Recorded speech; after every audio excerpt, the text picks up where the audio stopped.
adik-adik, perkenalkan nama kakak Kak Bunga Wijayanti. Adik-adik bisa panggil kakak Kak Bunga. Hari ini kakak akan membawakan sebuah dongeng yang berjudul Raksasa Jail. Kita mulai aja ya.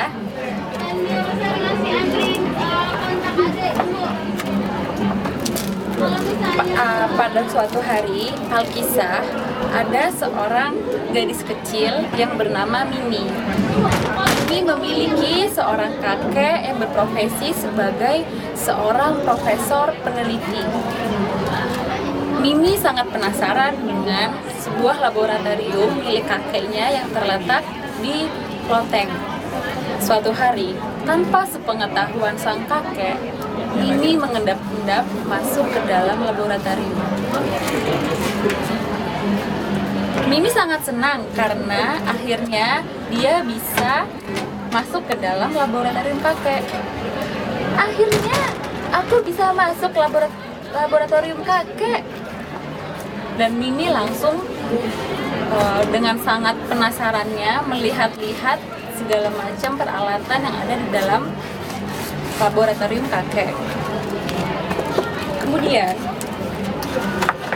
Mimi melihat ada satu botol minuman, satu botol cairan yang berwarna ungu. Karena Mimi sangat penasaran, Mimi pun meminum minuman tersebut. Glek glek glek. Rasanya aneh. Mimi merasa rasa minuman itu sangat aneh. Kemudian, apa yang terjadi? Badan Mimi pun menjadi besar sekali seperti raksasa. Mimi sangat terkejut ketika dia berkaca pada cermin. Hah? Badanku menjadi besar. Kemudian, ukuran Mimi pun mencapai seukuran sebuah rumah. Sampai-sampai Mimi bisa membawa sebuah mobil. Adik-adik bayangkan. Sang kakek pun terkejut melihat Mimi berubah menjadi raksasa. Dan sang kakek berteriak, "Mimi, jangan!"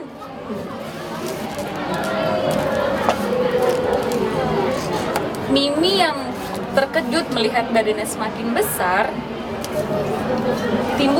timbul niat isengnya. Mimi pun bermain dengan layang-layang, di mana sekarang dia bisa menerbangkannya dengan kelima jarinya. Ho ho ho, sekarang kamu tidak bisa terbang, sekarang kamu layang-layang menyangkut di tanganku.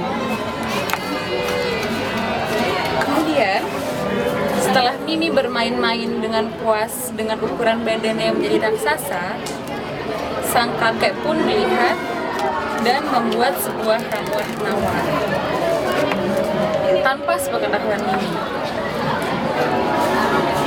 Mimi pun setelah puas bermain-main, dia merasa ngantuk. Dia kembali ke rumahnya, namun Mimi bingung. Bagaimana ia bisa tidur? Wah, aku ngantuk. Tapi aku tak bisa masuk rumah. Mimi merasa sedih karena dia tidak bisa tidur di kamar kesayangannya. Kemudian ketika Mimi merasa lapar, ternyata kuenya pun hanya sekecil ini. Kuenya tidak membuatku kenyang. Karena adik-adik, dengan badan seukuran Mimi yang menjadi raksasa, kue yang biasa Mimi makan ternyata tidak membuat Mimi kenyang.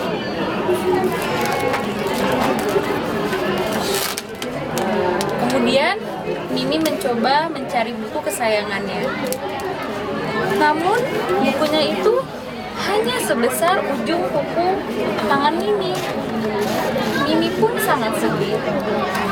Aduh, bukunya sulit sekali ya dibacanya. Aku tidak bisa membaca satu huruf pun. karena bukunya sangat kecil dibandingkan dengan ukuran badan Mimi yang sangat besar. Dan untungnya adik-adik, sang kakek, sang peneliti telah berhasil membuat ramuan penawar. Kemudian kakek Mimi dengan gembiranya menghampiri Mimi. "Hai Mimi, cobalah ramuan ini. Ini adalah ramuan penawar yang membuatmu kembali ke ukuran semula." Mimi pun sangat senang melihat kedatangan kakeknya, karena ternyata Mimi merasa sedih dengan ukuran badannya yang menjadi besar, sehingga ia tidak bisa tidur, tidak bisa makan, dan tidak bisa bermain dengan teman-teman sebayanya. Sekarang Mimi telah kembali ke ukuran semula. "Terima kasih, Kek. Badanku sudah kembali seperti dulu." Dan Mimi pun langsung bermain dengan kakeknya, di mana Mimi bisa duduk di pundak kakeknya. Nah, adik-adik, apa pesan moral dari cerita ini? Yang pertama, adik-adik, kalian harus berhati-hati dan waspada dengan lingkungan sekitar. Karena misalnya adik-adik melihat sebotol minuman yang belum pernah adik-adik lihat. Adik-adik tidak tahu bukan bahwa minuman itu mungkin sudah tercampur dengan bahan-bahan berbahaya, atau misalnya minuman itu sudah tidak layak minum. Itu bisa berbahaya loh bagi kesehatan adik-adik. Jadi adik-adik harus lebih waspada ya. Kemudian yang kedua, adik-adik harus bersyukur dengan ukuran badan kita itu adalah pemberian Tuhan, dan justru dengan ukuran kita yang sekarang, dengan segala kekurangan dan kelebihan yang kita miliki, itu adalah yang terbaik yang Tuhan berikan untuk kita untuk bisa beraktivitas sehari-hari. Sekian pesan dari kakak. Sampai jumpa adik-adik.